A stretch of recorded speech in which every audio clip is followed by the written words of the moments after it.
The second batch of Nigerians are expected back in the country from South Africa today. The return, which is triggered by recent xenophobic attacks on foreigners, is continuing even as President of South Africa, Cyril Ramaphosa, has apologized for the incidents which stirred outbursts on the continent.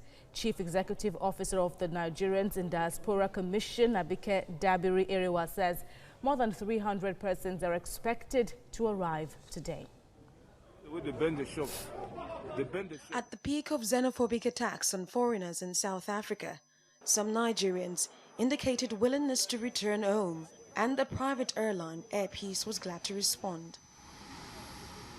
So, at about 9:35 p.m. on the 11th of September, the first batch, 187 of them made up of adults and children, landed at the Murtala Mohammed International Airport in Lagos. Coming back, it's a new experience, so I'm happy. As I feel safe because normally even to go to school, like we're scared to go to school. It's a car, I have the papers here. My car was one of the cars burned. With the whole situation, killing and looting shops and everything, I just decided, no, it's time to come back home. It's a shame that in the African continent we still have a situation of blacks killing blacks. It's not something that any African should be proud of. I think it should be embarrassing to us all as Africans. This evacuation and perhaps boycott of the recent World Economic Forum by a few countries may have sent a strong signal to the government of South Africa. Opposition elements in South Africa not keeping quiet too. Xenophobia. The EFF government will have acted decisively because the attacks we have seen are not justifiable. It's an act of criminality. We must call them for what they are. It's crime.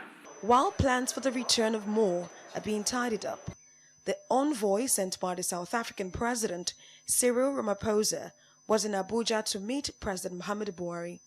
Those incidents do not represent what we stand for as a constitutional democracy in South Africa, and the President has apologized for these incidents. And he has also instructed law enforcement agencies to leave no stone unturned, that all those involved must be brought to book so that the rule of law must prevail in South Africa. Maybe too little, too late. Minds are made up and may not be prepared for a rethink.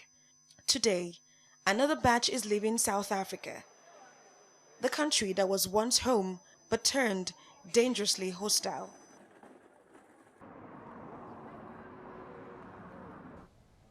Well, the House of Representatives has resumed plenary after an 8-week recess. In the welcome address read by the Speaker of the House, Femi Gbajabiamila, he hailed South Africa for condemning the xenophobic attacks against other nationals of the African continent. The Speaker also commended the private airline for airlifting Nigerians out of South Africa free of charge. Mr. Gbajabiamila also says he's hopeful that the 9th National Assembly will pass the petroleum industry bill. Well, let's get fresh perspective now to the developments in South Africa and here as a fallout of the xenophobic attacks. Joining me via Skype to discuss this is a resident based in South Africa and a management consultant, Oscar Emetuei. Thank you very much for joining in the program at this time. Looking at the apology of President Ramaphosa of South Africa and the moves he's making, sending in envoys across the continent, even here in Nigeria, what do you make of that? Yeah, you see, I would, first of all, thank you for having me in the program this afternoon. Like I did say the other time, this is just the best move that the president can actually do or move as to kind of redeem the image of the country. Now, let's not mince words about this. This is a complete betrayal of the African brotherhood and a betrayal of trust. Now, this is not just about a particular group of people or nationality. This has a lot to do about the South African business environment.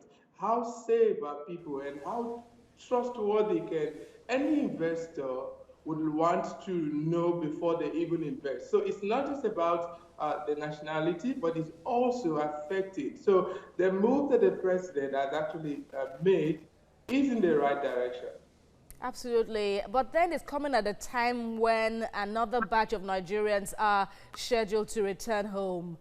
Is it likely to have any impact on this repatriation process? Yes, you see, when the president of Nigeria actually offered to evacuate Nigerians who were willing to come back home, to me, that's not really like in a long-term solution, even though that was the right thing to do at that point in time. But I still believe that the two countries can dialogue. And what is the signal? That the message from the average Nigerian out there is they're no longer safe. It's not cool to live in a place you have stayed. Like some of them are interviewed. I've stayed for over 10, 15 years. Now, going back home, and the average South African, I chatted a lot yesterday, they do not really want foreigners to leave. But the thing is this is more of an economic dysfunctionality in the system. So rather than face their government, they're transferring aggression on innocent migrants in the country. So it comes across like a mixed feeling, but obviously this is going to have a dent in the relationship between the two countries. I don't see this to just be something that will be swept under the carpet. It's obviously going to have some kind of feeling and, that doubt that you need to redeem yourself. So at this point, the government needs to do more. Right.